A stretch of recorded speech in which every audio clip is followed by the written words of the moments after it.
We'll now return to open session. First, we'll report the action items taken in closed session. In regards to item 4A, the board acted to release all temporary teachers and directed the Assistant Superintendent of Human Resources to notify the teachers of their release from employment effective June 12th, 2020. The vote was unanimous with 4 ayes and 1 absentee. 1 was absent. Now I'd like to ask for someone to please make a motion to approve the agenda. So moved. Is there a second? Second. Thank you. All those in favor, please say aye. Boy, I'm tripping over my words tonight. Aye, that passed. Do we have a volunteer to read the board norms? Any student volunteers by chance? Why are you smiling? I'll go ahead.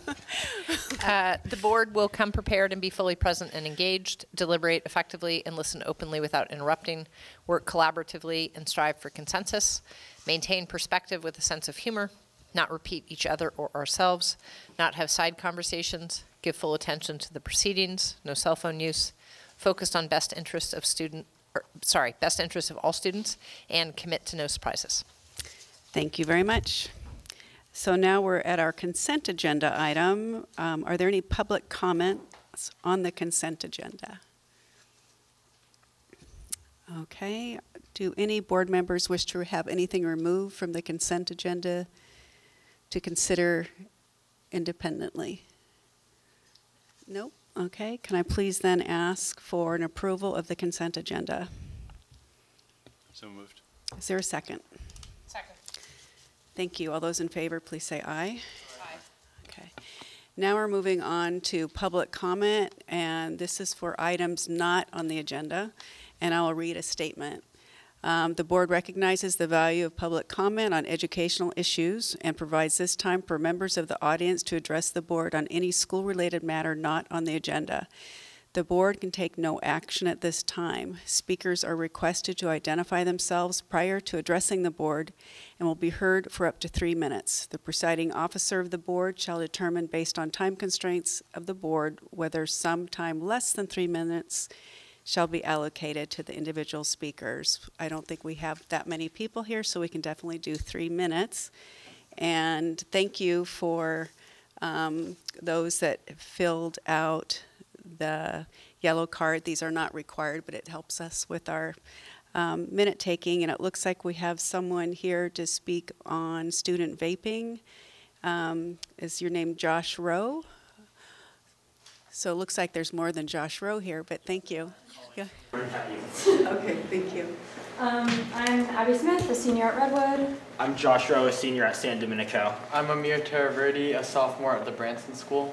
We're members of the Marin County Youth Commission, which is a group of young people appointed by the Marin County government to analyze and address the most prevalent issues facing our youth constituents. Last year, our subcommittee began an intensive research campaign on the prevalence of e-cigarette use in Marin County. In Marin County public schools, including those in the Tam Union School District. Our mission is to strengthen the Tam Union Schools' responses to be the best possible. We interviewed several students that attend school in the Tam Union District. They commended the work that Redwood has done while also agreeing with some recommendations that we outlined in our research-based resolution. We recommended restorative justice solutions over traditional forms of punishment, along with the easier connection of substance-using students to addiction help resources. We aim to use this resolution to achieve our goal of creating a universal and more equitable response to student vaping across Marin County public high school districts.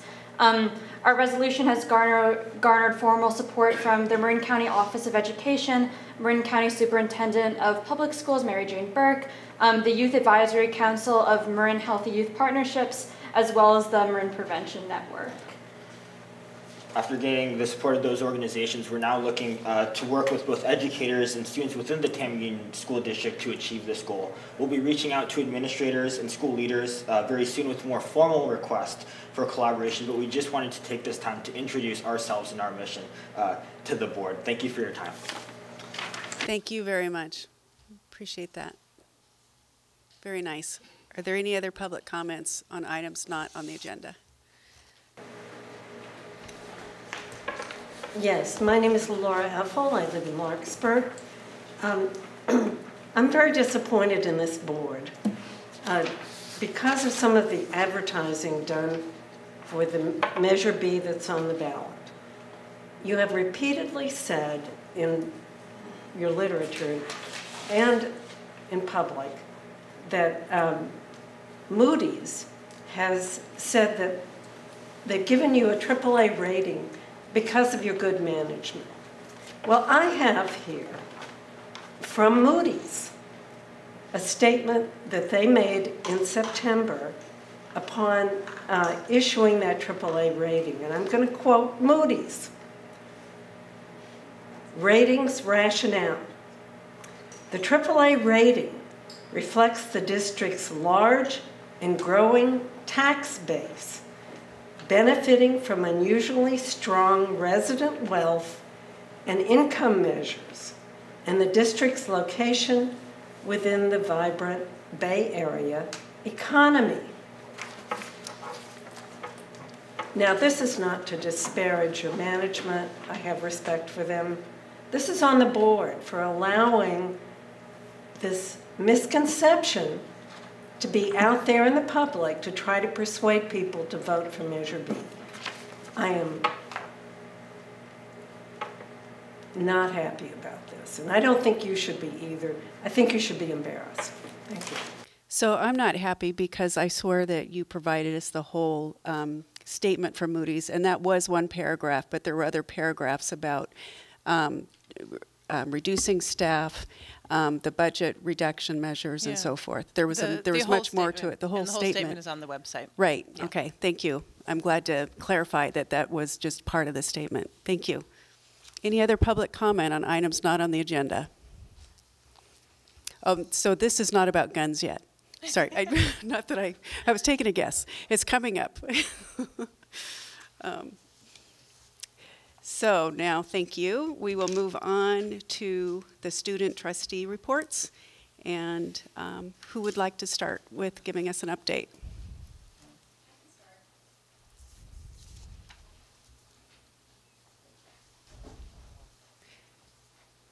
Thank you for coming. Yeah, thank you for coming. It was very helpful.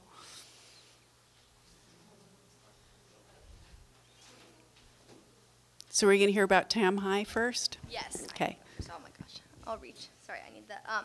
So on Friday, students from our feeder schools, Willow Creek and Bayside MLK, are coming to TAM for one of our success days. I believe this is the second one we've done this year, and we're doing a third one later in April. So they come around with success ambassadors. So they're former students from those schools who now attend TAM and are introduced to programs on campus, such as art, drama, journalism, and kind of shown around to kind of give them an extra look at the school to make sure that they feel welcome and know about the programs that are available on campus. So that's a fun, exciting thing happening. We also have our second Student Senate meeting tomorrow during tutorial. The first one was very successful, and everyone thinks it's gonna be a good thing for TAM to kind of get all of our programs talking to each other and sports talking, and it's kind of getting a unified kind of group of students who are leading versus all these different amazing organizations, kind of combining them and getting a good student voice. They're talking about, last time they talked about the bell schedule and things that students would feel important about the bell schedule as they're trying to revise it to fit the state time change. And they're talking about ways to address the scavenger hunt tomorrow and how admin and students can best. That's going to be on the agenda. So yeah, that's exciting. Today also TAM News had their first collaboration with, I believe it was students from Willow Creek today. They came in and they started doing mini profiles with TAM News. I think I talked about it last time, so that happened today. So they're in working with us.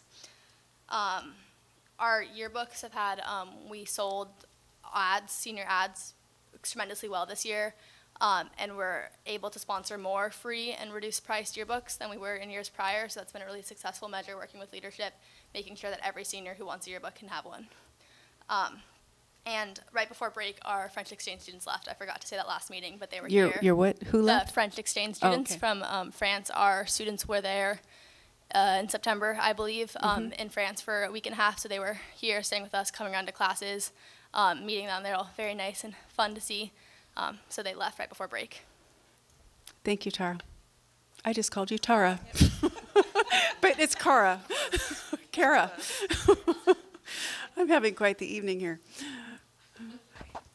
Thank you, Lauren. Okay, I'm from Redwood. Yeah. Thank you for reminding me. Yeah. Yeah. So not a ton has happened since the last meeting, just with break and everything. But we had our Everybody Loves Everybody Day the Tuesday before break. I shared a little bit about that last meeting, but there wasn't a ton of advertising because it was sort of last minute, but it was pretty successful. That was where we passed out the beads that had like different character traits. So that was fun for students. We had our rally the day before Valentine's Day, and that went really well. Peer Resource did an activity, and SOAR was not able to present at this one. They just didn't have enough time to get something together, but they're definitely going to do something next time.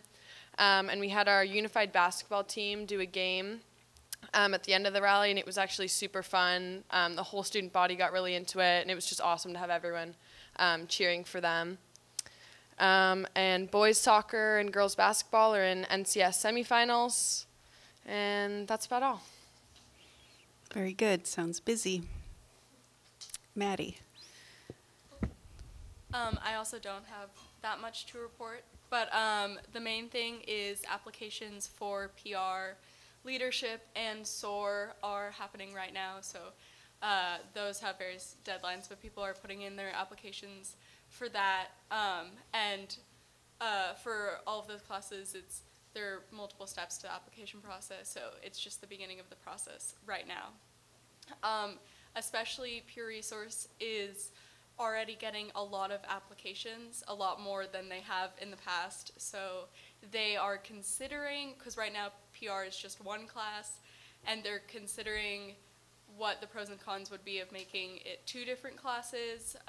That would be, there would be less unity because it would be harder to schedule things having 2 different classes, but it would mean a larger amount of people would get to do it, and a lot of people want to do it this year, so they're weighing their options for that.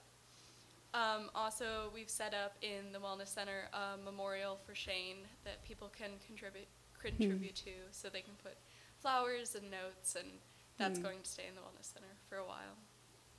And then finally, for SBAC testing, this year we're starting to think about the Wellness Center and Peer Resource want to maybe do something for the freshmen and sophomore while the juniors and seniors are testing. So they're thinking about things they might do, maybe like an anxiety presentation or drugs and alcohol presentation or something like that. So they're thinking about their options for that. Thank you. Devana.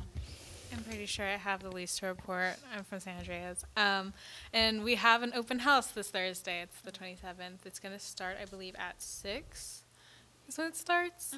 And so, yeah, I'm just excited to go to that. We're also having, like, parent-teacher conferences during it, so it's going to be pretty good.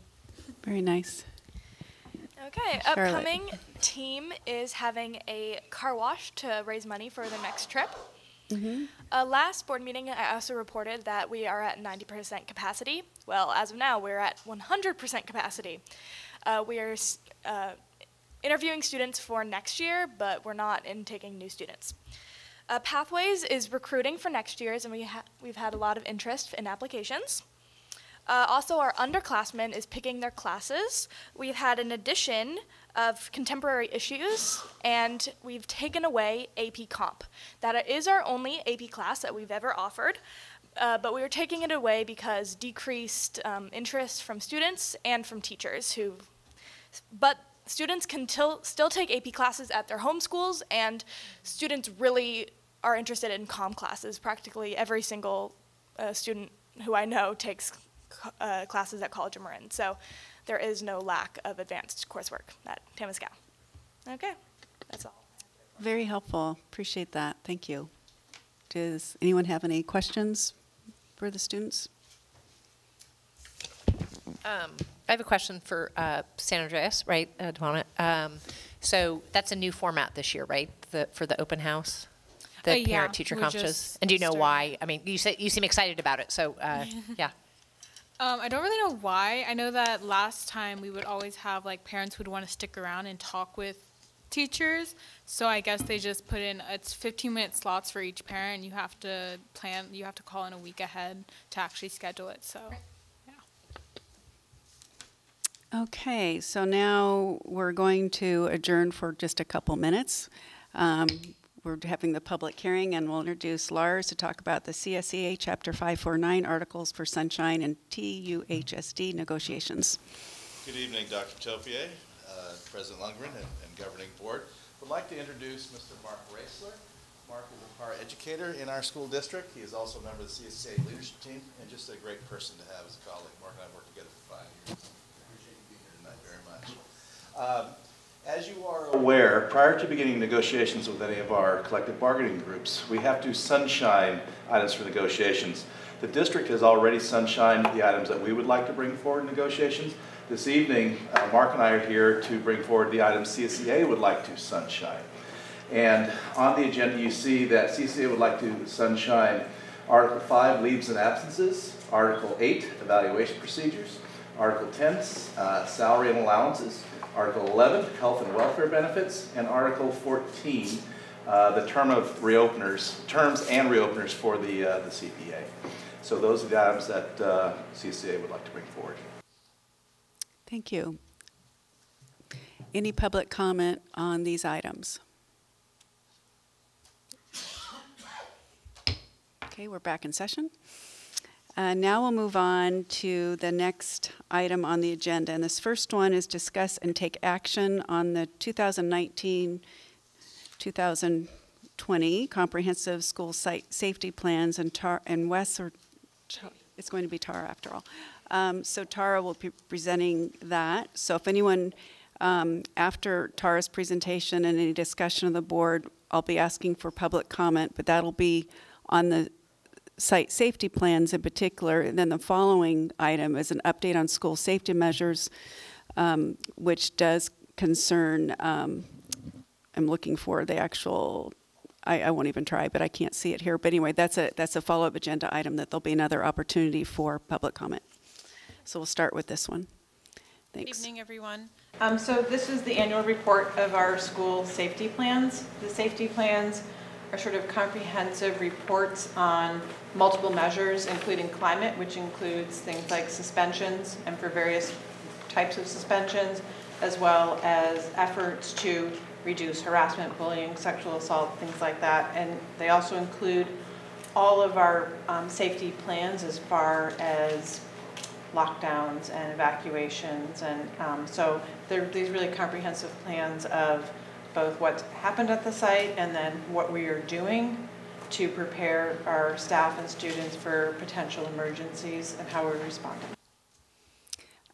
You may want to share with the rest of the board. I had asked you earlier about how you look at the data across the sites, and then I had a follow-up question too. When I looked under the suicide prevention, I don't think I saw anything about the screening of all freshmen, and I thought I heard somewhere that we performed suicide screening. We do. Is that okay? I just didn't see it in there. So yeah, they do okay. it a little differently at sites. Different sites do it differently. Yeah. So I think some big picture things from the safety plans. What we notice is that suspensions across the sites are pretty consistent for reasons. And year over year, we've seen a decrease in suspensions, but we still have data that show that TAM has the most suspensions. For the comprehensive, Drake has the least. But within those suspensions, the top 2 reasons at all of the sites are fairly consistently caused or attempted to cause harm or physical fighting. And that includes anything from anytime you lay hands on another student. So shoving, pushing, anything like that comes under that. And then the second one was possessed, sold, controlled substances, or was under the influence of a controlled substance. So that's one category, and that's also one of our highest. Those are our 2 highest categories for suspensions. That data remain fairly consistent year over year. And we still have some disproportionality, which means that some of our student populations are suspended at higher rates than they represent. And that's something we have been working on for several years. And we have more work to do. In analyzing these safety plans with our current first semester data, we know that we are on track to lower all suspensions across the board this year. which we feel pretty good about. We're also hoping to see the fruits of some of the labor. Last year was the first time we introduced re-education for certain offenses such as sexual harassment, as well as vaping. So we have seen anecdotally, some changes in those behaviors. So we're hoping to see, see how well those programs have been working, to potentially look at expanding those. What other re-education programs can we do? As some of the students earlier mentioned, what kind of restorative programs can we start exploring across the district as well? Some other current trends that we're looking at and trying to unpack are ninth graders have the highest suspension rates, and that is also fairly consistent, and it tends to be a pretty normal trend downwards from 9th to 12th. So trying to dig into that a little bit of, what's going on, what adjustments are students struggling with that ends up in increased suspension rates for 9th graders over other grades. And it's significantly larger for some of the sites, like twice as many 9th graders as any other grade. So I think those are some areas for us to explore a little bit more. Just some other things I wanted to point out that in January of 2020, the sexual harassment prevention posters went up in all bathrooms and all main, I can't remember what they're called, like prominent areas on the campuses. So you'll notice that that's a change in these safety plans. It just says they're up in the administrative offices, which they were, but now they're much more prominently across all of the campuses. And I just wanted to briefly touch on, the unfortunate circumstance at TAM where we had a lockdown recently. By and large, the system worked and the protocols worked, which was good to know.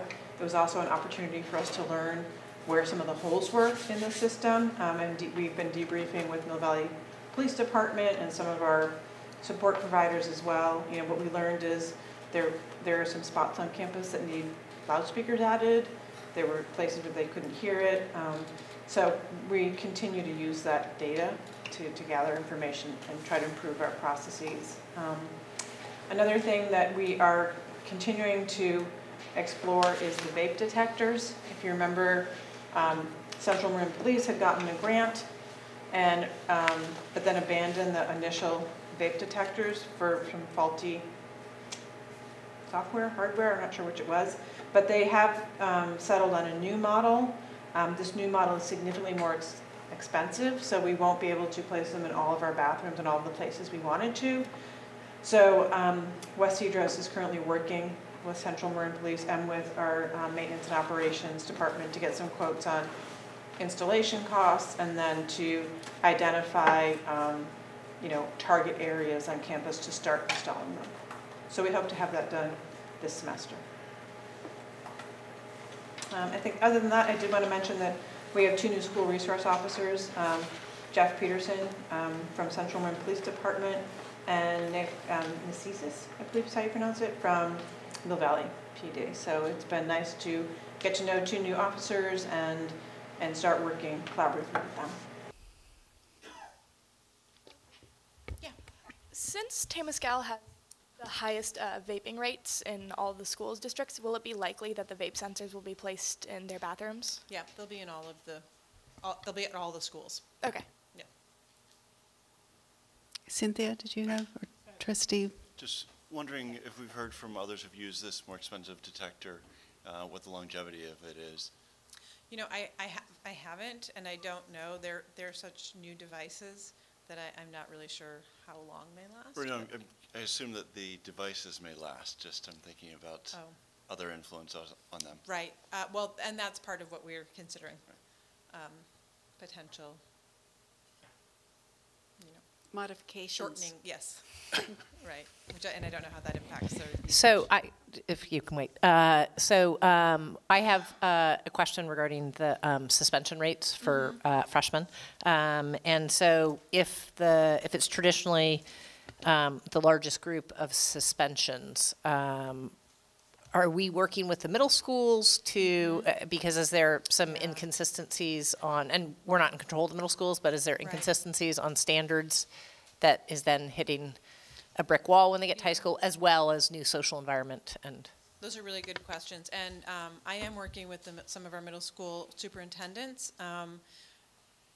One of the higher rates of freshman suspension is sexual harassment, and so part of what I've been working on with our task force, sexual harassment prevention task force, is they are going to go present to the middle schools that they went to. Oh, so that's been part of what good. they've been developing and working on. And that was an area they identified, and that we also identified when we looked at some of this data, that it seems like there's a disconnect and they're not getting the expectations. And so that was a conversation I had with some of my colleagues to talk about how can we bridge the information so that when kids are coming in, they're better prepared. And when you refer to the task force, you're referring to the student task force? The student task force. That's even better. Good. Yeah. When the vape sensors go off, are they like a fire alarm, or do they just like set They're not. Okay, like I think it would be best if like they just lit a light up in the office or something. It sends a signal. They send a text message to a cell phone, to like an admin cell phone. Okay, because if it set an alarm off, then that would immediately tell the students disconnect this. Yep. Yeah. I just have a question of where this information, if this information is available like publicly, and where. Right here. Yeah. And you can also look at on the website, our district website, the SARCs they're called, and there are school accountability report cards, and each school site has one, and they have a lot of this data in them, and then these are also posted on the website. Great. Mm-hmm. And do you have access to the agenda packet ahead of time? Or like, oh, good. Yeah. Okay. No, I was just wondering, like, publicly. I was talking to some people, just yeah, friends where to of the refer. city Yeah, who also I just want to wanted make sure. see it, so, yeah. Okay. Yeah. Any other questions before I ask for public comment on the student safety, school site safety plans? Okay, this is little question about Okay, the thank whole you. increase of like sexual assault from 9th graders.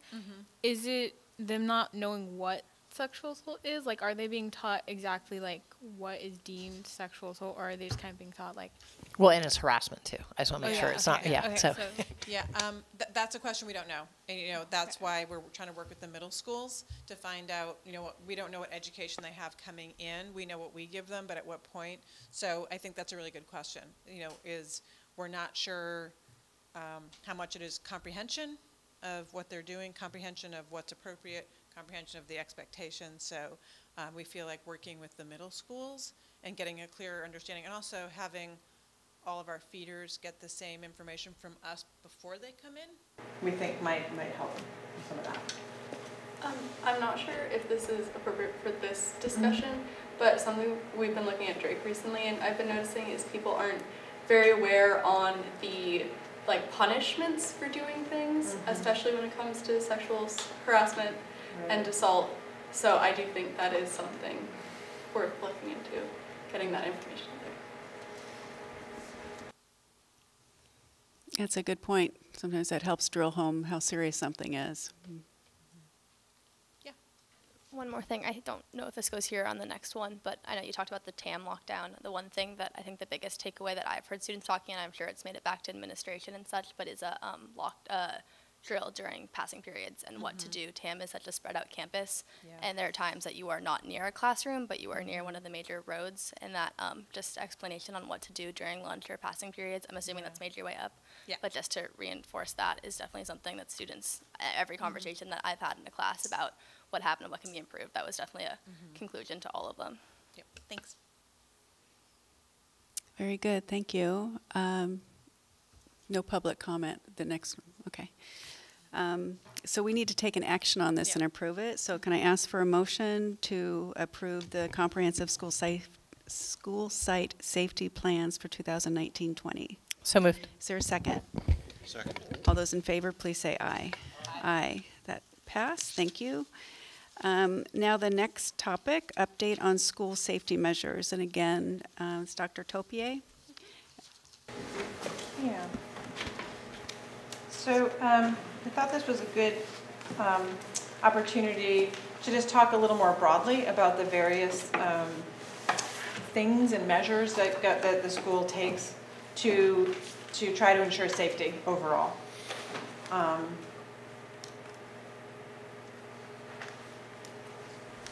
There we go. So trying to think about this holistically, we try to come at safety from multiple, so as I said, it's a multiple faceted approach. There's the preventative measures, there's the response, and then there's the sort of what we call postvention. And there's a lot of different aspects that go into school safety. And probably one of the primary ones is relationships. That is relationships between the students and staff, relationship among students, relationship among staff, and feeling connected to school. This year has been a major focus for all of the staff, has been professional learning on relationship building and the importance of those strong relationships for students to feel safe and included. And as again, for staff also. We've also been working on some campus climate improvement initiatives that we'll talk about, ongoing counseling and wellness services, suicide prevention education, health and well-being education, as you can see up there, also doing more and starting to do more around access to lethality and general harm reduction. And what I don't have up here also, which is part of this, is drug and alcohol awareness and counseling and resources that also play a factor. Okay, and as we said, we also do drills and preparation and all of that and have those plans in place. Those are available on all the schools' websites as well to address sort of those more imminent threats. So the campus climate improvements. So as we said, a lot of the PD this year has been around what it takes to build positive relationships.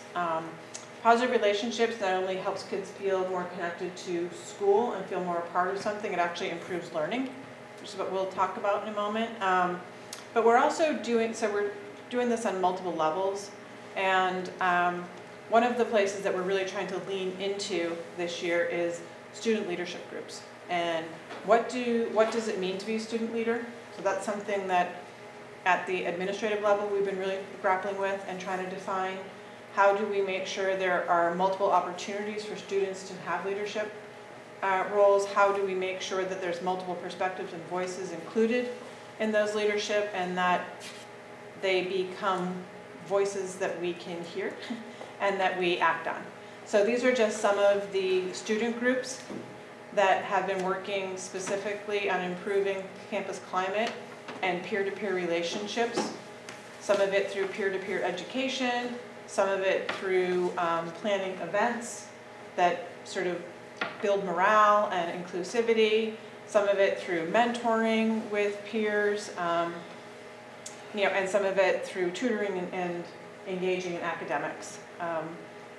There's more. These are just some of the we also have athletic programs and clubs and various groups on campus academically, such as our arts programs, our journalism programs. All of those also sort of flow into this, and really looking broadly at how students can help support positive campus climates and inclusivity.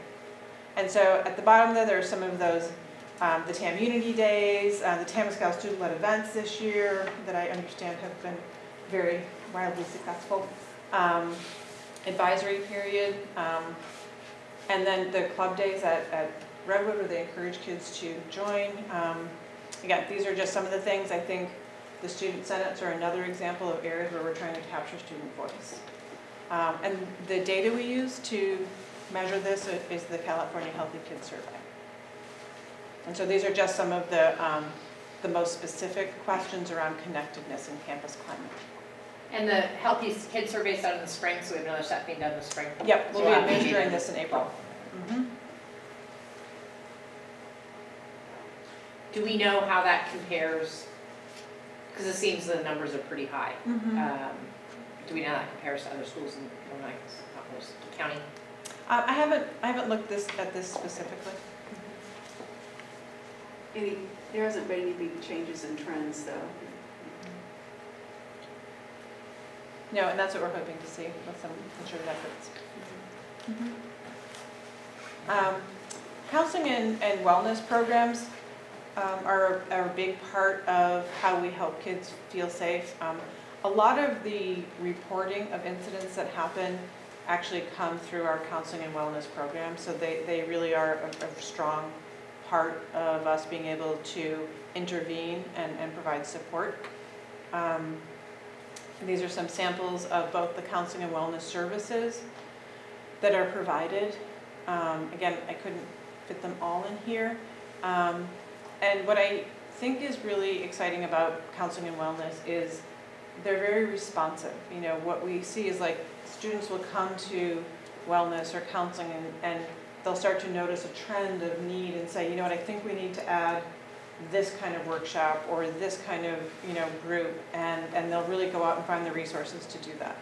So I think they're trying really hard to be responsive to the students' needs. And sometimes it's hard. Sometimes it's shifting and you can't, sometimes it's hard to know that. So I think it's really important that students have a place to go where they feel comfortable reporting what's happening and seeking supports.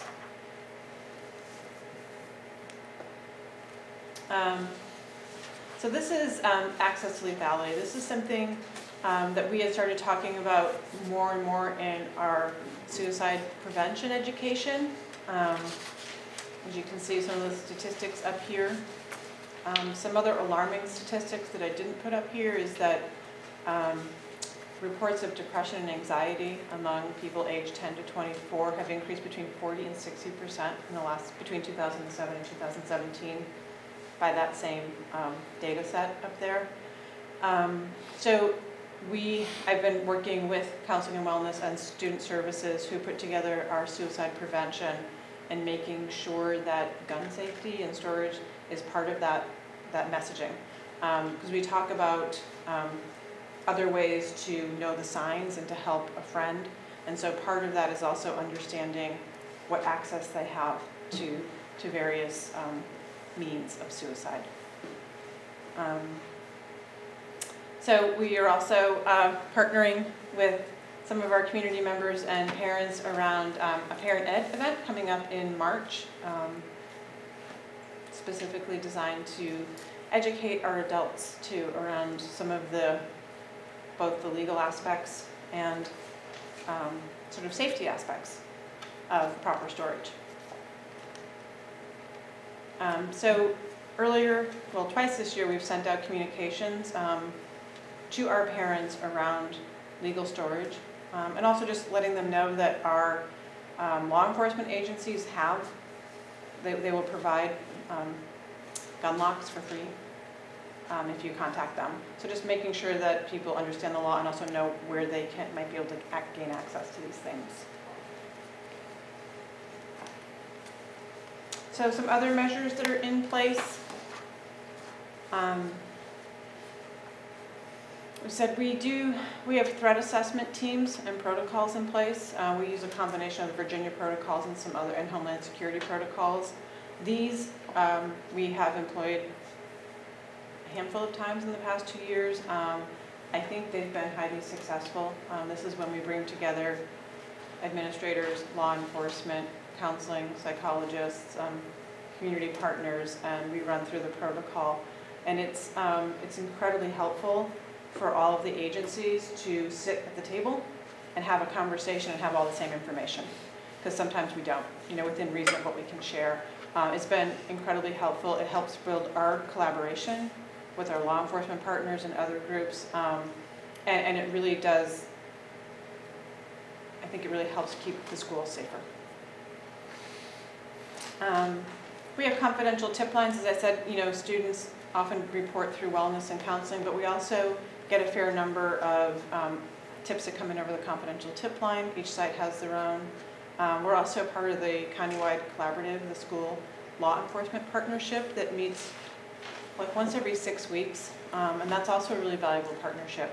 That's where law enforcement come together. They can tell us trends that they're seeing, tell us what to look out for, We can ask them questions, we can tell them what we're seeing in our schools, and again, it sort of helps build that collaboration, and I think helps see law enforcement as partners and not sort of an enemy. We do suicide prevention training for all staff every year. We also have the suicide pre- and post-vention protocols in collaboration with the county. West Cedros was a main player in helping to create those protocols.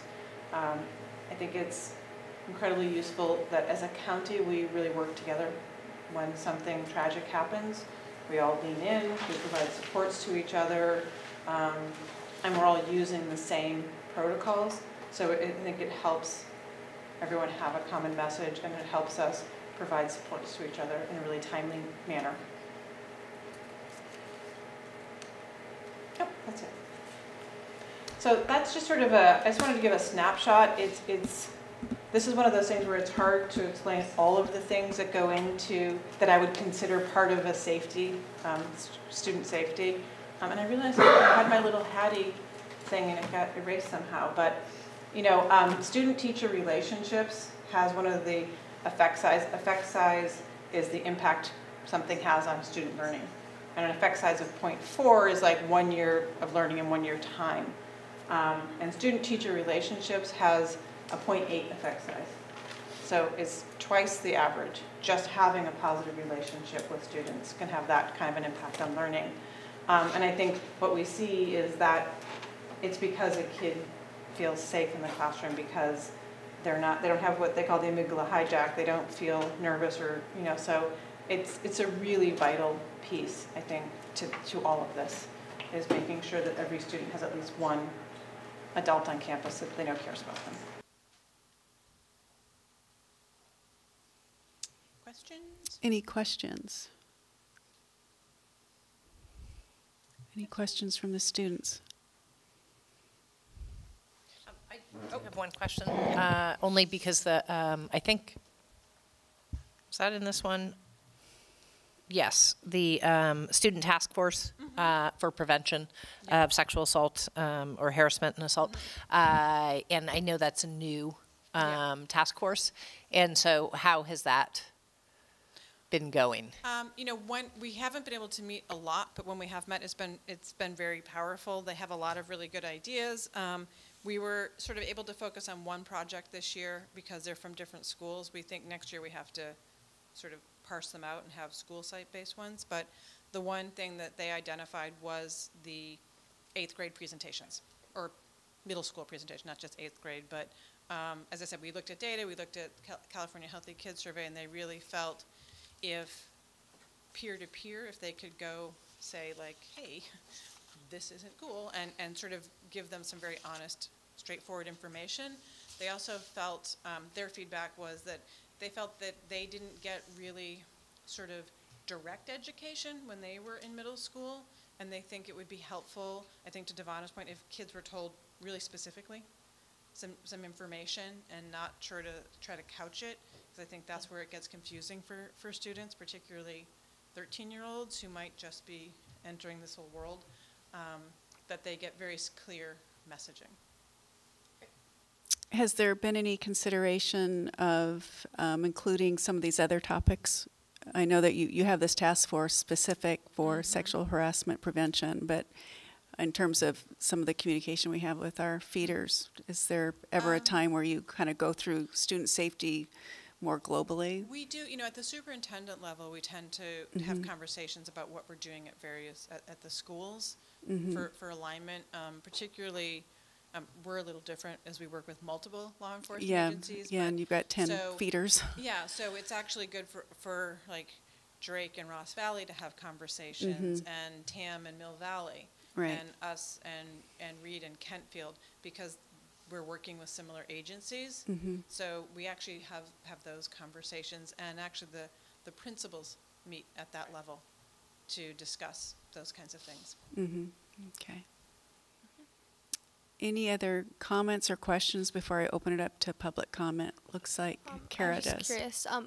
Did you say that there's a presentation happening in classrooms based off something in this? Was it In the 8th grade. Oh, in the 8th grade, but Yeah. was there a slide? I'm just trying to remember correctly if there was a slide about another presentation in classrooms or no? Suicide presentation. Oh, wait, is that happening in prevention. all grades or just this particular? I believe it's happening in all grades. Okay, in and history it's happening classes? at different times of the year. Okay. Yeah.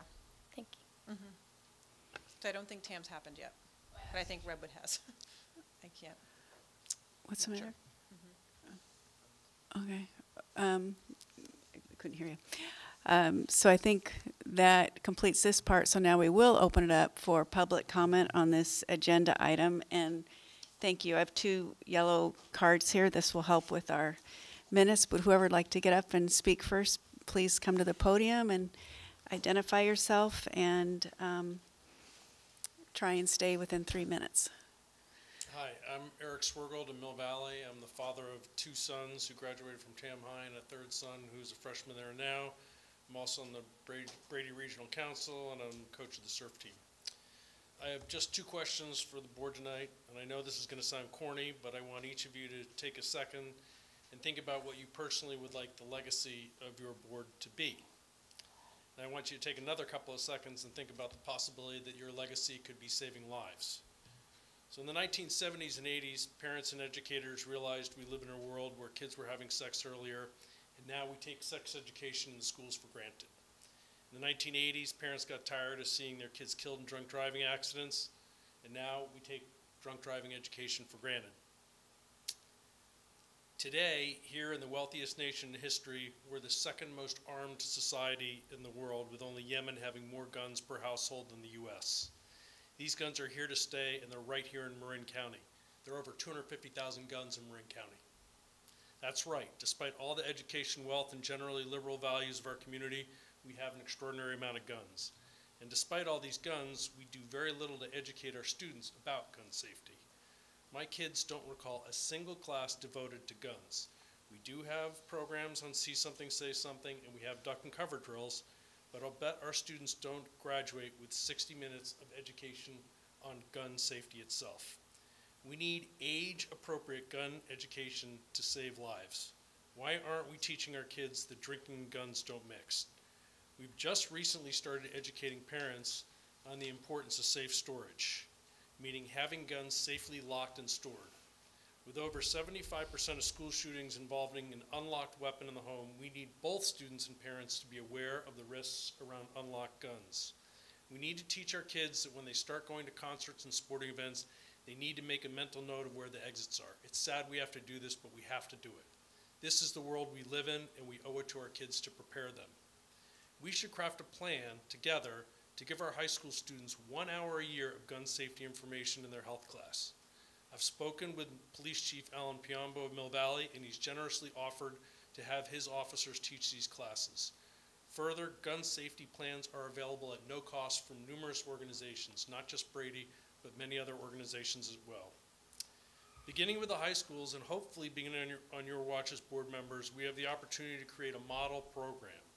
Starting with the high school, but then moving down and making, again, age-appropriate K-12 program, we have the chance to do something really big and meaningful to save lives in our communities and others. The time is now, and I hope that each of you will help achieve this vision and legacy. Thank you. Thank you very much. Does anyone have any clarifying questions you'd like to ask? Do any students have any clarifying questions? Do you have your statement in writing by chance? If you could mail it to us after, because you have some statistics it'd be nice for us to have, if you could do that. Yeah, thank you very much.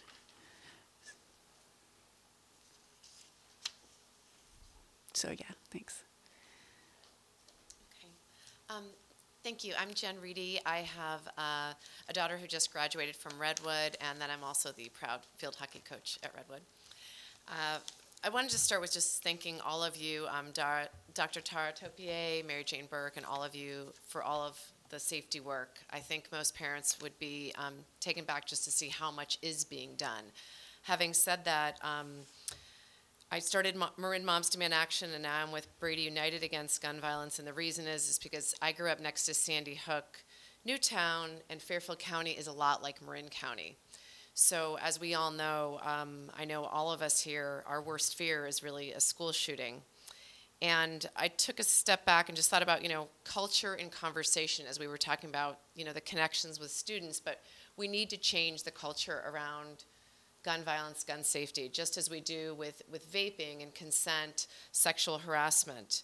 You all are growing up in this horrible lockdown generation where this is what we see on the news every day. But to build off Eric's point, might there be an opportunity to do something more preventative, get in front of this issue and give kids an opportunity to really prepare for the sad realities of this gun culture that we're living in. A lot of the guns, 75% of the guns in school shootings, those loaded guns come from the home. So I think there's certainly something we can do there. And gun safety. So I work with a lot of survivors, something we don't know, but a lot of survivors, they think, if you talk to someone who was in Vegas, they think it's fireworks were going off. So talking to your kids about, if you're in a place where it doesn't seem like fireworks should be going off in the middle of the day, run. Be aware that that could be something. And knowing your exits and knowing, a target, assuming a weapon is always loaded.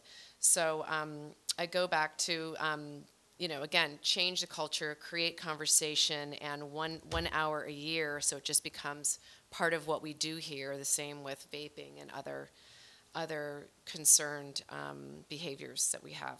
Thank you very much. Thank you. Any questions, clarifying questions? Well, I have to say I do appreciate the comments about the fireworks and looking for exits and the parallel with what we were concerned about in the 80s, and now it's norm to have alcohol prevention courses. So I look forward to hearing more. And do you have any follow-up, Dr. Topier, other than? No, I think we're meeting later this week to finalize the date for the parent ed event, so we'll have an announcement shortly on that. And you touched upon the curriculum in the slide. Yeah. Okay. And can we schedule it not on a board meeting night? Some of the parent ed stuff. I think we're using this room, so we're gonna. Okay, good. No, because some of the films, some of the things have been scheduled on board meeting nights. So. And that would help us. Yeah. And then in terms of the adding it, I know you're adding it to the student. And will this be done once a year or? Yeah. Okay. Mm-hmm. I think I would like to mention one other thing that has come up, and that is that it came up at LCAP a little bit last night too, and that is that we also believe, I believe strongly, that we need to include this type of education in all curriculum. When an opportunity comes up when you're in English or when you're in that part of normalizing a conversation and is that it doesn't just live in social issues in 9th grade or in government class in 12th grade, but that students have multiple opportunities in multiple settings to talk about these things, and to start having these conversations and having them be part of their general education and not like, oh, we watched, Right, so it's just once a year for an hour. Or I had that class in 9th grade, but rather that we are reinforcing the learning, and as the students grow and mature, that they have an opportunity to engage in thoughtful conversation. Well, thank you, and thank you to the commenters. I appreciate it, and I look forward to getting the written. I guess, Tara, you have that, so great. Thank you.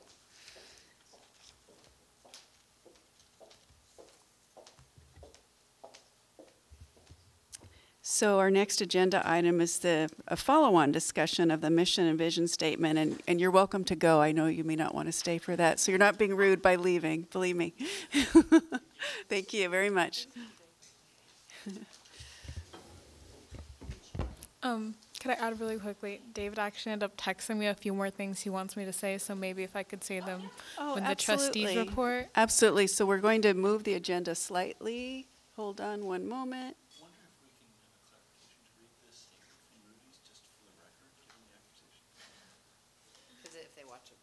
Yeah, actually, I think that is an excellent idea. I think there's others that I wanted to notify about that ahead of the curb. So we will be reading a statement that's important. Okay, would you like to read it, please? Okay, why don't we give a preface of why you're reading it? Further comments about put the microphone. The Measure B campaign mentioning the AAA rating for the district from Moody's, saying that it was based on the strong management, and there's a comment during the public comment saying that it was simply based on the demographics and the wealth in the area, and not reflective at all of the financial management here. The statement from Moody's, however, is very clear in incorporating the management of the district, and I'll read it here. Ratings rationale. The AAA rating reflects the district's large and growing tax base, benefiting from unusually strong resident wealth and income measures, and the district's location within the vibrant Bay Area economy. It further reflects the strength of the district's financial operation, which benefits from a financial flexibility provided by entrenchment in community-funded status. The rating incorporates the strong management, which proactively addressed a developing structural deficit from enrollment growth outpacing tax-based growth by both securing new revenue and cutting expenditures, which will sustain the district's financial position in the near term. The rating also incorporates the district's very low level of debt and moderate pension liability. Thank you very much. Appreciate that. Now we'll move on to, we're going to go back to a previous agenda item and let Devonna add a few more things to her reporting.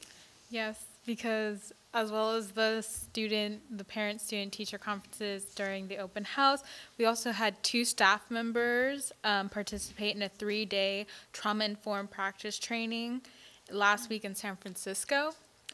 And we are starting a new elective/art advisory, and that would involve ceramics, photography, cooking, and ukulele, to name a few. So that's a few new things. Thanks. Thank you. Thank you for giving us more information. That's always good. So now we'll move on to the discussion of the mission and vision statement development.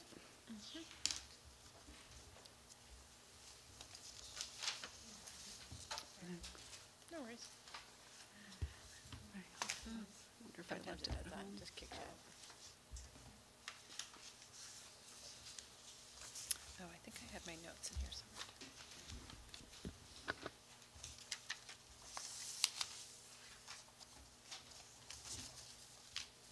Put one in my packet.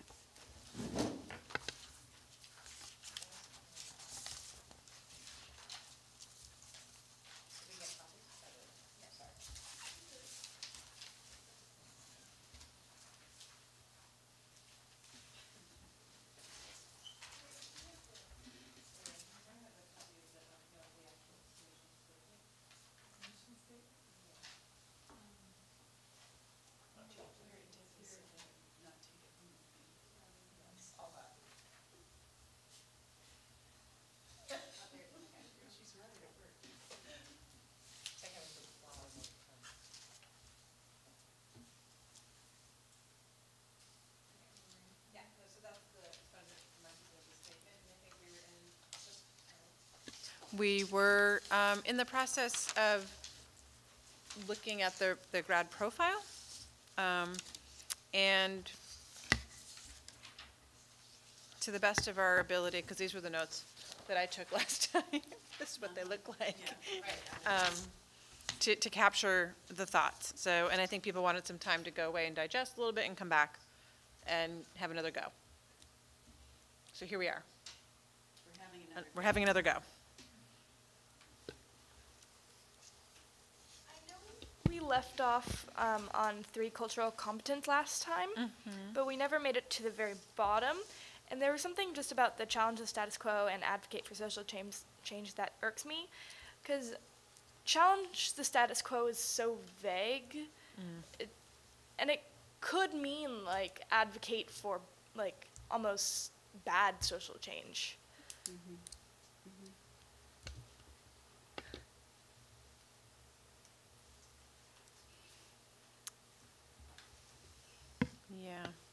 Yeah, and I to can say see where that's challenge, vague. I can too, yeah, because challenge means just whatever you do, challenge, and it may not really be appropriate. So the status quo almost is good.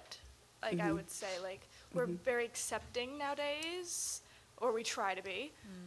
Yeah, there's some things that are good about status quo. And if we but challenge that, then I don't think that's good. Yeah, I think that's open to interpretation. I think it is too vague, you know. And I think in social justice circles, I think that that statement is more about challenging longstanding establishment and systems, but then say that, right? I think, if that's what we're trying to say, right? Because I like the sentiment, I think like the original sentiment of that, and maybe instead of being challenge, have something more like question. And I think like, so even if it is a good status quo, it makes a big difference. Always question what question. That's, Do we even need that? Maybe because part of it is we're trying to make it a manageable number. And so is it enough to take out challenge the status quo and advocate for social change, or advocate for equity, or advocate for equality, or advocate for some of the bigger ideas that are included in maybe that's the best. Challenge the status quo, right? Because you're going to challenge the status quo if it's not providing the acceptance, the equal opportunity. I do think the word question, the status quo, also gives like I feel like I could see a question, like while you may not be like challenging and coming up with a solution, it also provides the idea for like discussion based and like collaboration, being like, this doesn't make sense to me, like can we like how, like I don't know, it feels like a good like discussion, like I don't know if that makes sense. And then with that, pairing it with advocate, then it's like you can also do social change, but like they're a little different, and sometimes a conversation is what you need. You don't need to go do a protest, but it could be just like, oh, like let's make sure everybody in this room understands what we're talking about. But I don't know if that's. Well, isn't that included in some of the earlier categories? Yeah. That's what I wonder. So is it repetitive? Is it captured? It kind of is. Yeah. I don't know. Yeah, I was looking. I had the same question. I don't know. I do like the sentiment behind. I think it, to me, it kind of connects to like the independent learner, independent thinker. Like, don't just be accepting, but question. I do like the term question better than challenge, but like question things when they come up. You know, because now that I'm digging in, I think we could also say that not everyone might agree on what positive social change is. Right? So if I'm going to advocate for social change, in which direction? Do you know? Well, that's what I'm saying. That's what I'm saying. Is it equality? Is it equity? Right. Is there a comprehensive value? Right. That, because I don't think we would want our graduate profile to be take society back to the 1920s. Right. Right. But that would be social change. Right. At this point, so. Right. But it would be. That's when there's some people who. So I think we're having an aspirational. Yeah.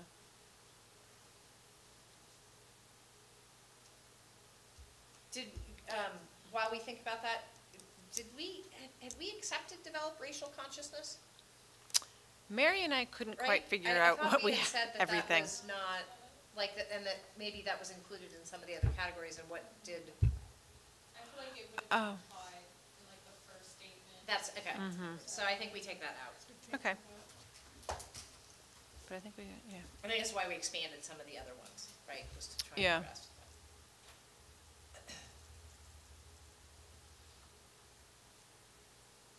So what are we on right now for the third one? Where are we saying question? I think most people, I like question better.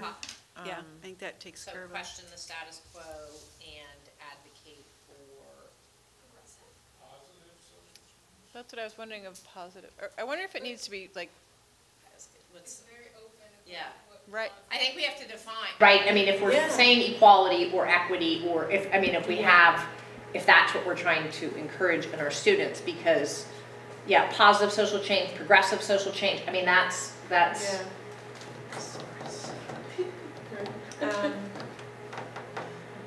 Yeah. I mean, aren't we saying equality? I think so. I mean, that's how I see it, is. Yeah, that's how I would Too, that we're, advocating for. And equality is a bigger category than, say, right, because equality incorporates equality of opportunity, right? So what do you think?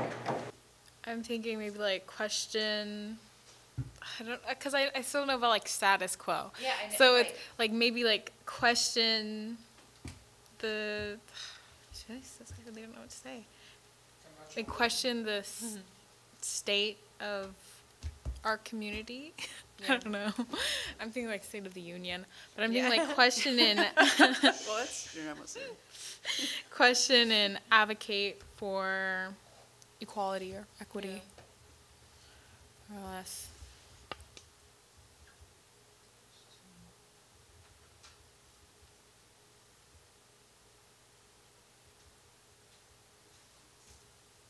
Well, now I'm going to throw a huge, like, I'm not even sure this belongs in cultural competence, frankly. Sorry. I mean, right? Is it part of character? I mean, I was wondering if it had to do with like engage civically. Yeah, that's what I was Like I don't thinking, know if you too. could just add engage civically with thoughts of by questioning, or just even just saying with equality in mind or something that's not super long. I just feel like then if you're just saying advocate for social change, or that was the idea, it's kind of similar to, I don't know how different that is than engaging civically. yeah. Why don't we figure out what the wording is, and then we figure out what the category is, right? Okay. Because I think what's going to cause us the most debate is the wording. Perhaps we put question and advocate together, like question and advocate for like equality and social change.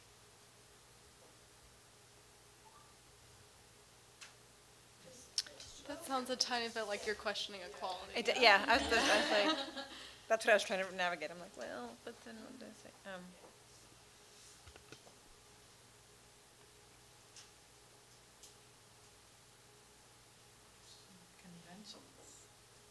Well, I mean, status quo is, like I said, is really, in my opinion, is really about sort of systems and structures, right?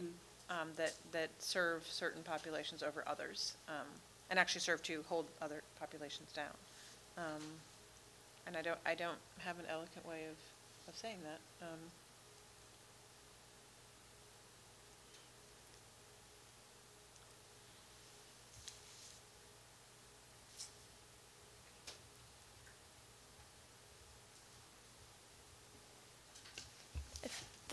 The Google definition of the status quo is the existing state of affairs, especially regarding social or political issues.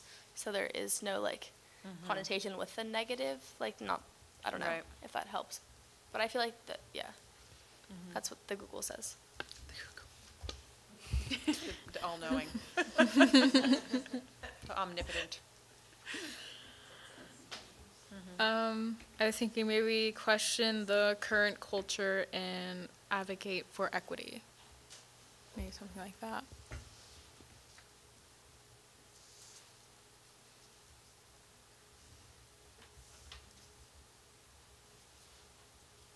Sorry, I heard you twice say question establishment and systems. Mm-hmm. You said that twice now, so I wonder if you can explicit around that. Yeah. Trying to push your thinking a little bit around that. Mm-hmm.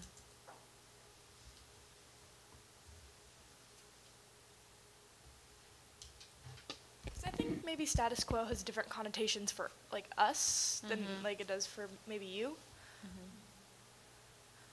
Like, and if you want to use that sort of just meaning, then maybe say like what Corbett was implying, just say.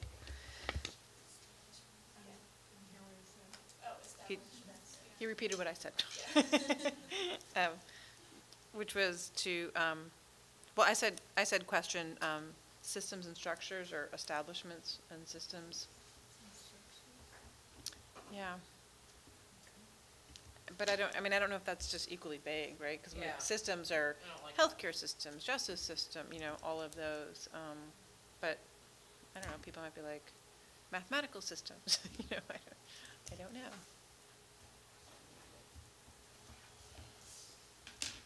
So what we're really asking for is accountability from society. Yeah. Right? So accountability and then change where necessary.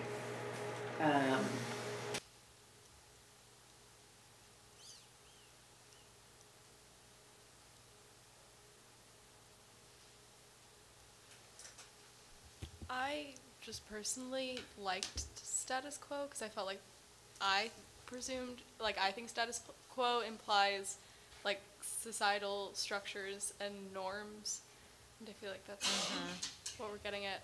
And I think it's hard to find something broad but not vague, and I feel like status quo is one of those things, and I can't really think of anything else that is awesome. So should we change it for now to question status quo and advocate for, we like equity rather than equality? So an advocate for equity, and then that's good for now. Sure, sounds good. And then we had some discussion of whether that belonged in cultural competence or does it go to the 10-item list for character, which we're going to do some work on the character column to combine some of those. People feel that it's better in character or cultural competence. Because cultural competence sets it out because of the other two categories, right? So that it has a focus on that not all things are equal in society, right? Even if we think that they are now, or we think it's better than it was, right? That there's a lot of work to be done. And I think it's more specific than character. Well, I think adding equity to it makes me feel better about putting it in cultural competence. Okay. Rather than a more general, because for me, the original statement was a little bit like, well, how is that different from engaging civically, But you can engage civically and not advocate for equity. Right. I think also if you like kind of read cultural competence in order, it's almost like kind of like a step-by-step of where you're going, like just that it kind of gives you like a, once you understand, acknowledge your own biases, you are ready to do this. So we'll leave that there. Okay. One of the things I wanted to come back to, because we had talked about, I think in creativity, or creative and independent learning, we talked about the intellectual curiosity, right? Developing it. And so, can we go to that category, or do you want to go to category 4? Let's see if there's, are we going by number? I think we kind of did category 4, didn't we? Does everyone feel okay? We spent a lot of time on that yes. last time, I think. So, can we go to category 5 then?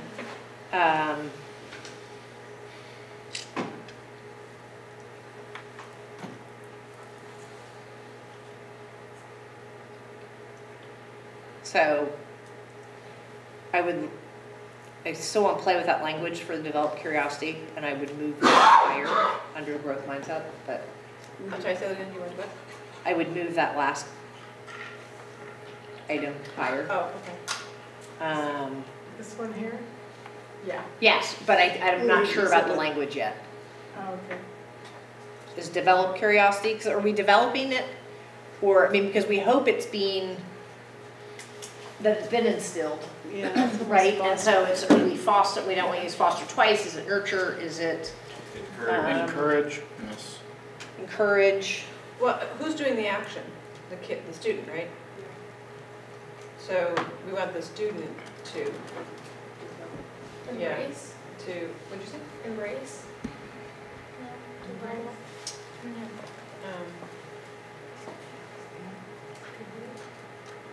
Dan, this is your category.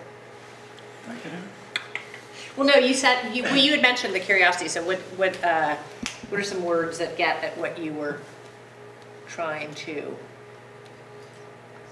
And we said foster, but then we're not going to foster twice. Curiosity, hunger, in terms of learning. Just okay. Flexible in the wording.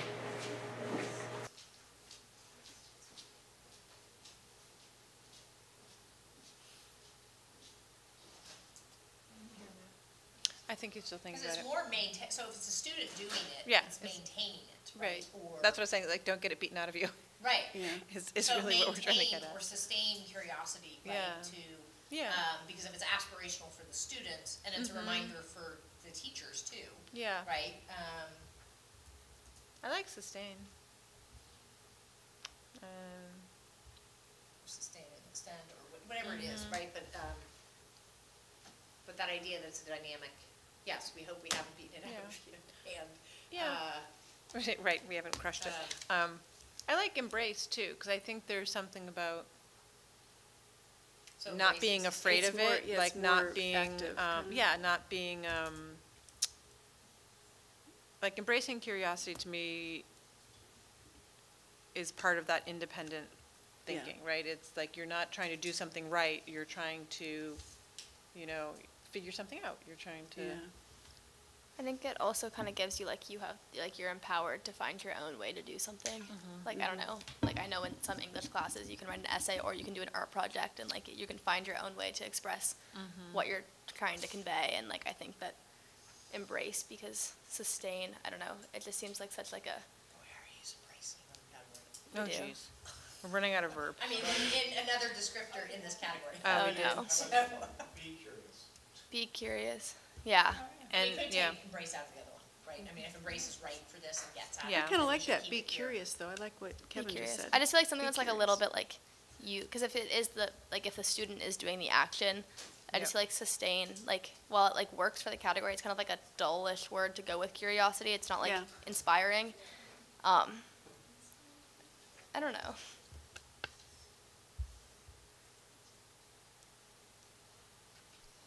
I just have a question about the last part of that segment. How is that different than foster a growth mindset? I don't know. Yeah, I find foster a growth mindset just quite vague. We discussed last time that it actually has a term, right, that it includes taking risks, recognizing what you don't know, not being afraid to acknowledge what you don't know, right, having resilience, and persistence. Yeah. So it's very much a term of art as is status quo. It's as much a term as status quo. Because we had some of the things that spelled out growth mindset, and then like, why are we saying that instead of just saying foster growth mindset? Because it allowed us to get to other, and I think it's a little different. Whoever said how is it different from growth mindset? I think the curiosity piece is a little bit. I mean, curiosity is a part of recognizing what you don't know, and all, but I think this is more about that lifelong curiosity. How about remain curious? Well, that's the thing. So it's, and that's why sustain was, because we don't want to, I think we want to acknowledge that hopefully the curiosity has existed. So it's like, you know, like kids are curious, like young kids are curious, right? And then how do you keep that going and keep that as a value?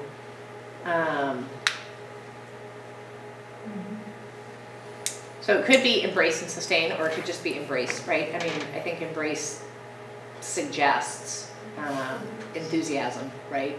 Welcoming it. And I think you could change the embracing earlier to like through. Right. Or recognizing in the second one there. Yeah, I think there's more options for that one. Oh, yeah, recognizing.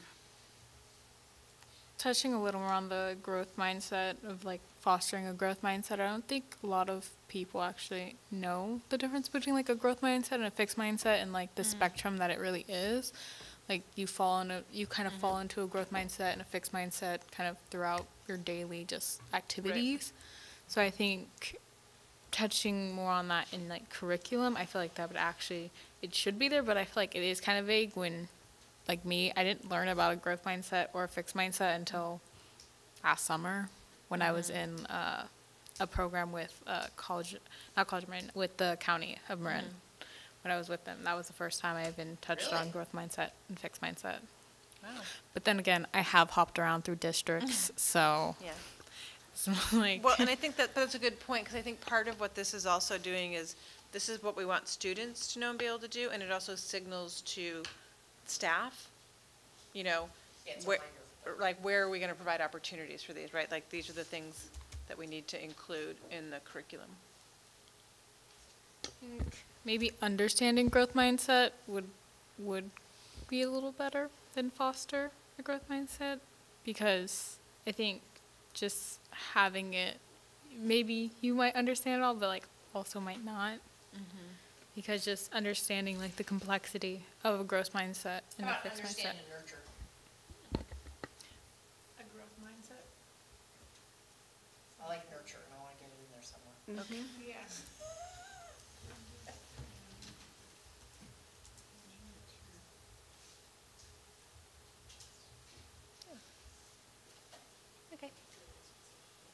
right? Because growth mindset is as much on the student as it is on the educator, right? Yeah. And so that nurturing is one of those things that's actually not nurtured so much from the outside as it is within a system. Yeah. That allows the students. Sorry, I'm tired. But I do like understand too, because I think to Right. Devana's point, I love that her second book was one of her second talks was like the fixed mindset about the growth mindset. Yeah. You know, that people were getting very fixed about growth. Right, exactly. Yeah. You must grow this way. Yeah. You know, it's like, that's not what I meant. So I think it's something you have to work on over time. It's not something like you just do it and like growth mindset change is based on which activity you're doing. So I think understanding, because it is something that at least I think we're attempted to be taught in school, or it's something that comes up that like, I don't know, understand is good. This is just also, I've seen foster a growth mindset, specifically those words on many a classroom poster, and I feel like that might then, people just think that of like, oh, that's the thing I saw on that poster, not actually that's a good point. really think about it as a real, I really think about it, and I feel like I'm changing the wording a bit. Someone would think about it more. I like it. Right, so then we can use, so then Mary, I think we, in the second one, successfully navigate the learning process, recognizing both accomplishments and challenges. Is that right, recognizing? Yeah, that's what he said. Yeah. That's good.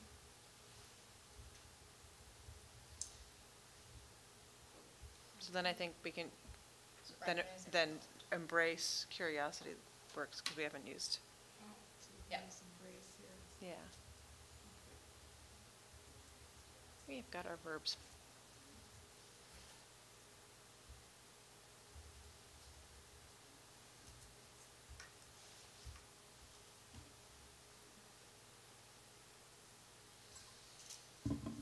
Okay, you want to move to the character column? Tighten that up. Yeah, I'm good with 5. Everyone else? Yeah, I'm okay with what's.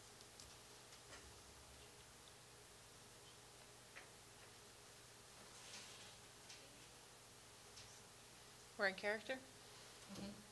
I'm thinking the first one and the third one can maybe be pushed together. They're quite similar in some ways. Why do you think they're similar? Because I think with emotional intelligence and self-awareness comes responsibility. I think when you sort of mature and grow, you finally gain that part of yourself.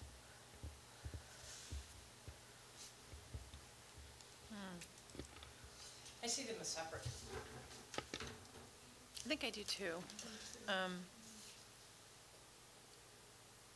I think, Charlotte, I hear what you're saying. I think there's a, as one develops more emotional intelligence, I think usually one becomes more respectful, right? Because you're able to take in multiple perspectives but the responsibility to me, I don't know. I think responsibility and respect are baseline, and expectations for all graduate students, right? Regardless of how self-aware, regardless of how emotionally intelligent. And I see emotional intelligence and self-awareness being higher, which may lead to more respect, but I would still expect responsibility and respect from any graduate. And we may graduate students that aren't emotionally intelligent at that point, right? Because it's a progression. I think they're different than that. I mean, one's inward focused and one's outward focused, right? Responsibility and respect is outward, and emotional intelligence and self-awareness is inward. And I think they do work separate. So I would then keep them separate. Yeah. And I think in that, Exhibit starts 2 of the sentences. So does demonstrate. Demonstrate. I feel like the first one, second one, and fourth one are all like a descriptor, and then like what like you're trying.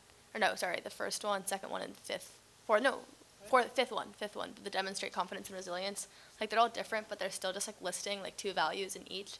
That while none of them work great to combine, it's like a very similar sentence structure. You could try and combine like 2 and 4, maybe? I actually like the, and I'm not huge on, you know, kind of repeating things, but these are bullet, right? Once we start combining them, then some of them are gonna get lost. Right, because if it's a list, and we actually did that when we did the vision statement, right? We tried to combine it into one sentence and then we saw some things getting lost, right? And separated it out into 2 sentences. Do we think that any of these are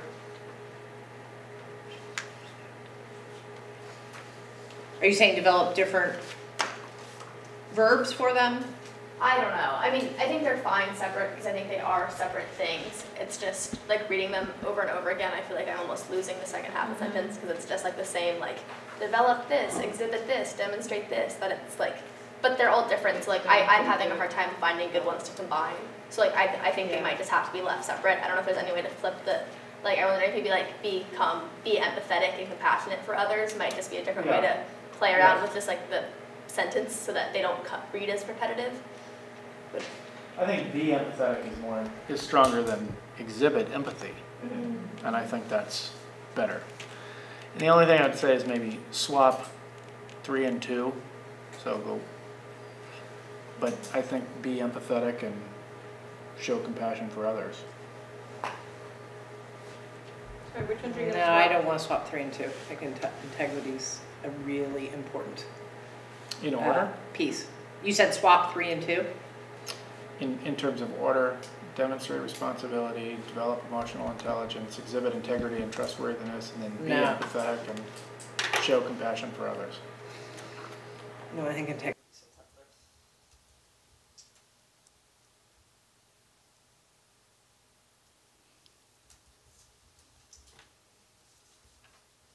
Because that's also an outward quality.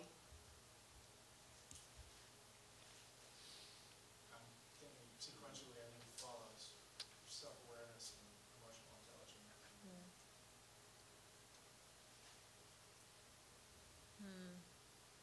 I'm struggling with exhibit integrity. I don't know why.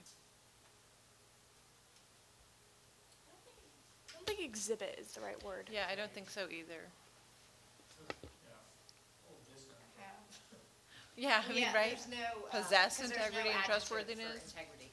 That's part of the problem, right? No, I mean, Right. having done lots of statements and acronyms and things like that in the education, it causes a problem. Right. Which is why it usually comes down to exhibit or possess, right? Or be honest, right? I mean, that's the, but integrity itself is such a strong word. Maybe flip the sentence so it seems less like chunky. So maybe be trustworthy. Be trustworthy and full of integrity.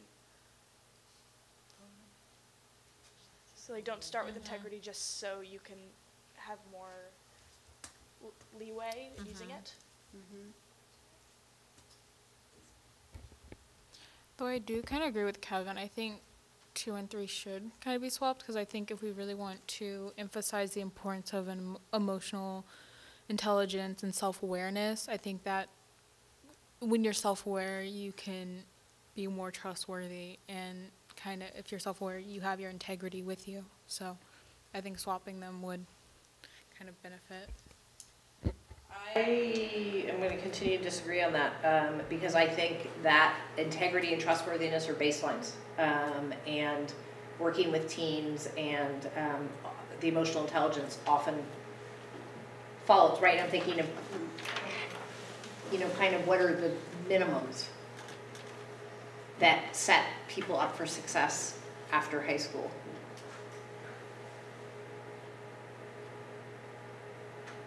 And that was one of the things it certainly was one of my concerns, so disclosing my bias, right? When we started talking about the vision statement and things that I thought were missing from teens today.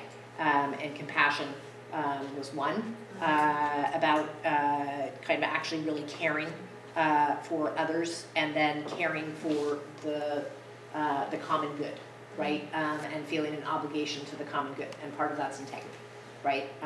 And so recognizing the honesty that's required, the trustworthiness that's required to make a society work. So that's my bias, which I mean. No, I think you're completely right. I think that integrity and trustworthiness comes as an outcropping of emotional intelligence, self-awareness. But I don't feel strongly about it. I mean, they're both there, which is all that matters. Yeah, I think I personally know people who have a lot of integrity, but I wouldn't say they're highly emotionally intelligent. Right. Right, they have a strong sense of self, but I don't know that they have an awareness of others and in a highly emotional, intelligent way. So that's why I see them a little differently too. I do like the reworking of that second one. Sorry, I'm jumping around, but I think, Charlotte, what you captured, if I captured it, was be trustworthy and have integrity. To me, reads better than. And it sounds more just active. Yeah. Just be. What about the verb model? Where are you putting that, Corbett? Model integrity and trustworthiness? Be trustworthy and. I had be trustworthy and have integrity. When I hear that, I think that just means like show it, but not like embody it. Like it's a good word. Yeah, I guess you'd be a model of You could use integrity and it trustworthiness. to replace one of the demonstrates, because demonstrate also is sort of show. So. Yeah. Could we say demonstrate responsibility, integrity, and trustworthiness as the first, scrap the second, and then go to develop emotional intelligence and self-awareness? You need to repeat that. So demonstrate responsibility, comma, integrity, and trustworthiness, right? And I think then embedded within that is respect, if you have all of those, so you don't need the respect.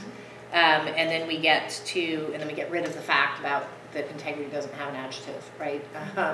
And then develop emotional intelligence and awareness, so it's continuing the same parallel structure of Integrity, Mary.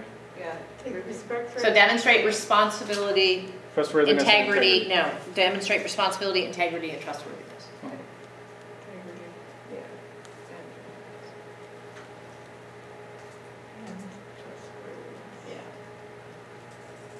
And then get rid of the second one. Yeah. Out of curiosity, Are you embracing curiosity? Please demonstrate. Is it a personal preference why we're not using the Oxford comma in this? Do you want one here? I don't agree with Oxford comma as a personal, but I'm not going to. We're going to talk about that now. I like the Oxford comma. I like it too. And then maybe model confidence and resilience. Oh, model confidence. And resilience. Oh, good one. Very good. We didn't even need a thesaurus. Wow. No, we have it all here in this room. I've been using one. Huh? Good job. Uh-huh. I love when you've been. I can't say it, but I like Oxford it. English. Do you want a period on all of these or no period? I think a period because we've been using periods on all the others. Except in the first column. Yes, we can be consistent. They're all going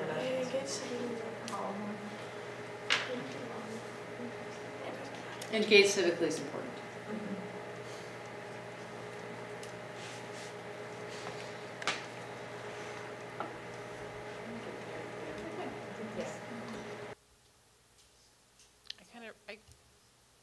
I kind of prefer no periods, but I don't. Yeah, sorry. Like no period. Let's take them all They're out. not really sentences. Yeah, done. No, we don't need periods. No. But we're not proofing at this point. Right, we can, right. We're still a ways away from doing the final. I think we're just coming to common agreement.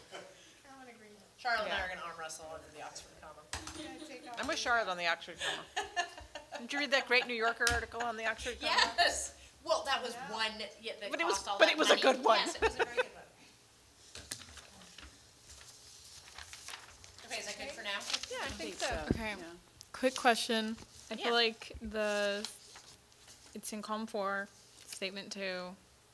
Do you feel like the beginning's a little repetitive? Because I feel like if you're having a discussion, you have dialogues and you're asking questions if you're having a proper discussion. So do we really need to put form a dialogue and ask questions, or is it just implied with the discussion? Yeah. Engage in discussion and dialogue and ask questions to demonstrate understanding. You're saying take out and dialogue. Well, and dialogue and ask questions. Engage in discussion to demonstrate understanding. Yeah. I think one could theoretically have a discussion without asking a questions. question. So I think A proper discussion. A proper one. Right, does but have- yeah. I like the ask questions because I think I think, engage in discussion and ask questions to demonstrate understanding. And I'm not sure how exactly asking questions demonstrates understanding. Like, it helps build understanding. To gain understanding, yeah. But it doesn't demonstrate understanding. I think that's a fair point. Yeah. We can maybe add something, but asking questions does demonstrate some understanding, right? To ask an intelligent question, if you're really having a dialogue, right? If it's something you know nothing about, yes, you're asking, hey, I'm confused, what does that mean? But extending questions actually does demonstrate understanding. And it's actually a really hallmark of very good listening and then extending. So, do you want? Can we, to gain and demonstrate understanding? To gain and demonstrate. Yep. Yeah. Because I agree with you, but it doesn't always, right? But I like the idea that that is one way that you can demonstrate to someone you understand what they're saying. Yeah. No, take dialogue out. So engage in discussion and ask questions. Yeah.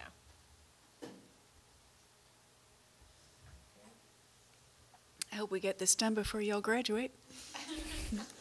They can't graduate until they're recited. That's true. And until they demonstrate all of these things. We're going to start all over in the fall. Here's your final. You're going to write the letter to their after high school opportunities and say they'll be delayed a bit. We didn't do our job. Can I ask a clarifying question number 3? And I might have missed it last time. It's truly a question. I know we took out develop a racial consciousness for a reason to consolidate. Do we feel like that's implied in the first bullet under number 3? The reason I bring that up is I know just for our training we talk about being explicit about the word race, to talk about it, and obviously I know it's implied in that, but do we think that's bold enough? And that's truly a question. I feel like if we truly did a good job in showing all of these to our seniors, we wouldn't need to actually blatantly say, develop a racial consciousness. It would be implied with culture, backgrounds, and communities. Yeah. Say We did have that discussion about race news. Yeah. And I'd say it's implied in both the first and the second one, not just the first one. Yeah. Good question. Okay.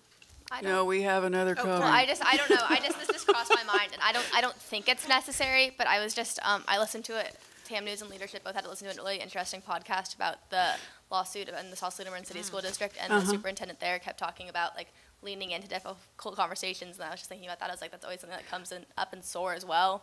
I don't think it's needed in cultural competence, but if there'd ever be a line that's like lean into hard conversations, I don't think it's necessary. But I just know that that's a common thing that comes up in SOAR. Like at least when I was in SOAR, that was definitely like a. If it weren't for that book, I would probably like it, but I think could, it's more. I think hard conversations has become too trite. Yeah, no, I don't no, think but it's 100% better. But you're thinking something that maybe it doesn't have to be lean in, but just somehow being engaged and really. I think it's covered enough, but I would just I don't know. No, it's a good point. It's on the the compass that I was like Yeah. I don't know. Just wanted to make sure.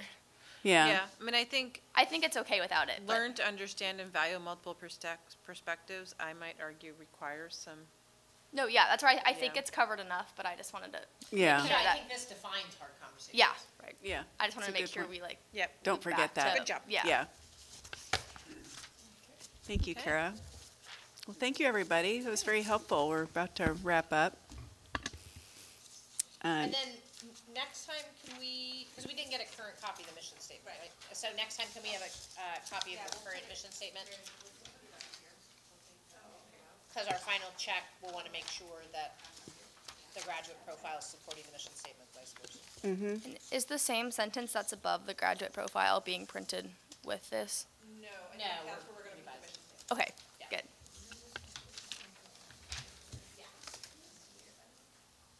And then just to remind us, once we finally tweak this, does this go back to faculty to look at, or it's come through faculty to us? It's come through faculty. Okay. Without the mission statement, I think it would be good to go back. Okay. To bring it back through the channels that it came through. Okay.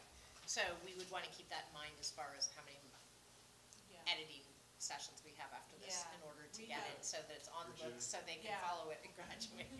Yeah, we don't want to hold you back. Go to summer school. I know we have a curriculum council. Okay. Yeah, no, that would be good. So maybe we can finalize it at our next. Yeah, it'd be good to finalize it. Good. Next up is the superintendent report. You know, we were off last week, but one thing I wanted to make sure everyone, the public knows, is that we had students involved in the rescues. And I think that Marin Search and Rescue is a wonderful program, that a lot of our students participate in it. And I know one of the Redwood seniors, Quincy, was one of the pair who found the couple in Inverness, and what a miraculous story that was, how amazing they were still alive. And my understanding is that one of our students was also involved in the rescue of the gentleman who was hiking in Nevada and had a stroke. So just a shout out, you know, I don't know that our students often get that kind of recognition for things that they do outside of school that are truly amazing. So I just want everyone to be aware of that it was really just a really uplifting story and really positive. It's very nice. Yeah. So does anyone like to share anything? I will be asking for everyone to think about if you have any agenda items, because I hate to admit it, but the reason why I remembered because I had one this week. I meant to do it a few weeks ago with you all. I had the opportunity to go to, I didn't know I was going to see a Redwood student there, but to go to JSA this past weekend to the winter convention. And I want to give a shout out to Miss Norwood, math teacher at Redwood, who stepped in at the last minute to replace a teacher. And these chapters have to have teacher chaperones in order to participate. Requires you being there all weekend to support the students. And so I got to see some Redwood students in action, as well as many other schools. I don't know if Tam or Drake or San Andreas or Temescal sends anyone. I've seen Tam before, but so that was fun to see people engaged in the legislative process. And I know Lisa also has volunteered with Model UN numerous, so thank you. For that, because that is above and beyond, and it's not a fancy trip to France or Italy. I was in Sacramento, so thank you. It was fun to see Redwood in action. One thing I can report out a couple of things. One is Dan and I went to the Redwoods yesterday, along with the parcel tax chair, and we gave a short presentation to the Redwoods community and entertained a Q&A afterwards, and it was very informative, and was happy to be able to do that. The other thing I wanted to share, and I did talk with Lars about it as I was walking in, and a little bit with the superintendent. It's along the subject matter of our sports and consistency across the district with how we approach sports at our schools and what our district priorities are. We've just went through this exercise with our mission statement, and we're going through the parcel tax. We're going through looking at our budget and what we value and what sort of things we try and reduce. And what I learned this afternoon was yet another example that something that I think affects not only the student level, the family level, but it really could start affecting what is our district, where do we stand on these issues. And what came to my attention this afternoon, and I guess this has been ongoing, and I didn't realize it, was this year the baseball at Redwood baseball team, the parents were all notified that they needed, each family was requested to donate $600. And it was because the baseball team at a public high school here at Redwood needed $55,000 to function this year. And not only were the families asked to donate $600, apparently they were told they didn't have to, but it was clearly that was what was expected, was they had to provide 20 names of their friends, family members that maybe not be associated with the baseball team, that then this group would take and automatically send a robo type of an email blast asking them for funding. So this is happening tomorrow. And then last year this happened, and they did a GoFundMe page shortly after. And last year, apparently, it coincided with the foundation, the Redwood Foundation, which, as you know, supports our high schools. Each high school has a foundation. It coincided with their fundraising, and so there was concern among the parents as, gee, we're trying to do this concerted effort to support the district with the district priorities for our students, and they're being asked to give a lot of money to baseball at the same time. What concerned me now is that partly because yesterday Dan and I listened to some people's concerns, is the district really being thoughtful about where we make our budget cuts? Are we making enough cuts? Do we really need the money? And Dan and I know darn well we do. We know how well this district has worked to keep the cuts away from the classroom and do what's best for the children, and then to come to find out that the very people that we're saying this to are getting tapped to donate money to baseball when they're about ready to vote and supposedly entrust us. So this really concerns me, and it's because we know it's not the first, it's on other sports at all the schools. Apparently this is happening at football as well as basketball at Redwood. And we had this discussion a few years ago when we learned about some of the practices with the sports, that at what level do we as a district start setting some policies? And I just think we should really talk about it.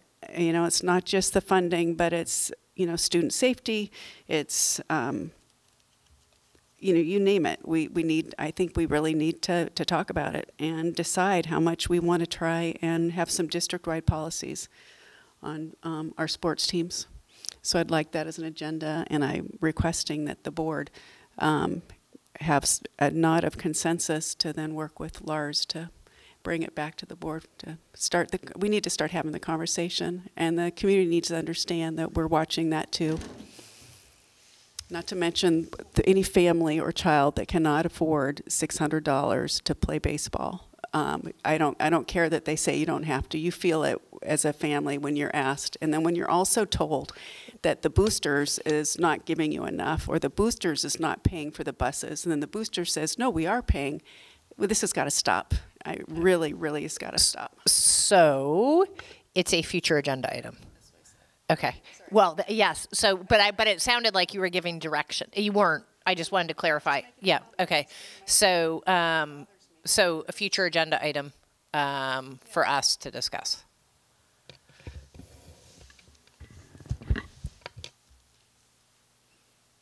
I'll just report briefly. LCAP. Very briefly, then. Thank you. That was very helpful. LCAP meeting last night. He got all choked up about it. Discussing goals for wellness and equity. I think making progress on both of those. I'll leave it at that.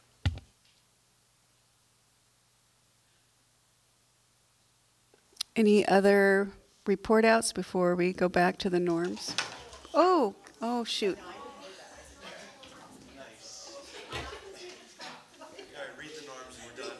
Yeah.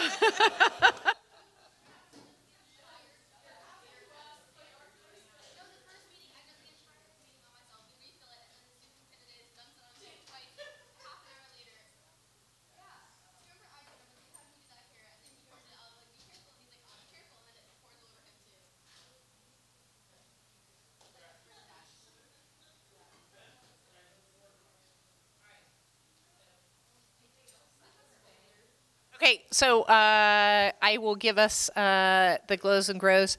Tonight, I think we focused on the best interests of all students, particularly in the work on the mission statement, the graduate profile, and enjoyed the dialogue and the asking questions to gain and demonstrate understanding. And embracing curiosity. So I thought we worked well together and worked collaboratively. So, yes. Well, thank you, everybody, and a special thanks to the student trustees. I really appreciate you really helping us out with this. It's very good. Have we, and I know Karen's not here tonight, but have we talked Not about? that I'm aware of. Okay. I think Karen was going to ping you. And Devonna might not have been here. So come up with a dinner time that we could go to GOTS or something and just have a dinner that's, all of us. And maybe Charlotte wasn't here for that meeting either. Okay. So we had talked about when we had reviewed the norms or gone back over the norms, talking about, I had said that I felt like, contrary to other boards I've been on where trustees have gone out, that I don't really feel like I knew the student trustees, and so it would be fun to go out for a dinner to, say, GOTS or something like that, to just have something that was social, not around a board meeting. Or, no, I prefer, yeah. So anyway, so we're going to work on coming up with a date. Yeah, so we'll get dates from you and